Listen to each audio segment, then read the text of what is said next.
F'konferenza tal-aħbarijiet, il-Prim Ministru Lorenz Gonzi ppreżenta lista ta' 70 kandidat li se jkunu qed jikkontestaw l-elezzjoni ġenerali f'isem il-Partit Nazzjonalista.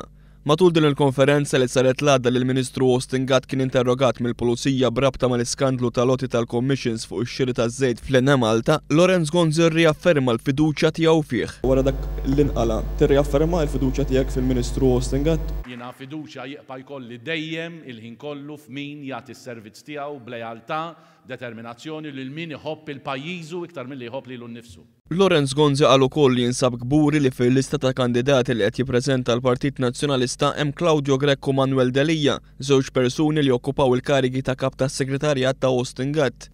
Jiena għandi tim ta' kandidati li jiena kburi bih, tim ta' kandidati jġib taħlita ta' esperjenza, ta' kapaċità, ta' servizz, ta' persuni li huma lesti li jkunu ta' servizz għal pajjiżna.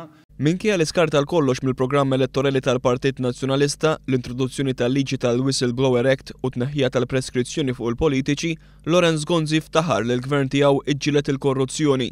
U track record tal-gvern immexxi minni li kompla fuq ta' qabli, ma tal-gvern immexxi minni li mhux biss bil-kliem imma bil-fatti iġġilidna l-korruzzjoni. Iġġilidniha ta' veru. 60 wara li ppreżenta l-programm elettorali, spikkat fil-konferenza tal-aħbarijiet tal-4 filgħodu id-dikjarazzjoni ta' Lorenz Gonzi li d-dettalji tal-istess programm jinħadmu matul iż-żmien.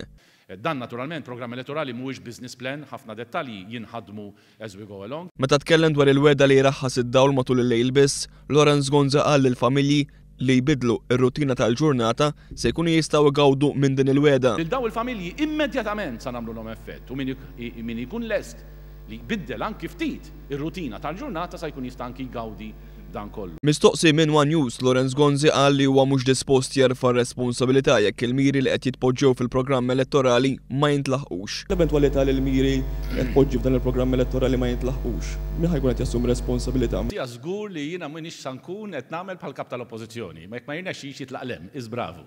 Kemm qegħdin sew, ma tarax il-miri jintlaħqu u nieqbgħu nagħmlu ħilitna biex dawn il-miri jintlaħqu. Wara li kważi għaddiet nofs il-kampanja elettorali, mistoqsi jekk għadux tal-fema li l-Partit Nazzjonalista jtellaq biss biex jerbaħ, Lorenz Gonzi wieġeb hekk. Ġiba tiegħi għall-mistoqsija tiegħek determinat li nieqpa' nagħmel ħilti sal-aħħar minuta f'din il-kampanja biex nirbħu l-elezzjoni għal ġid ta' pajjiżna.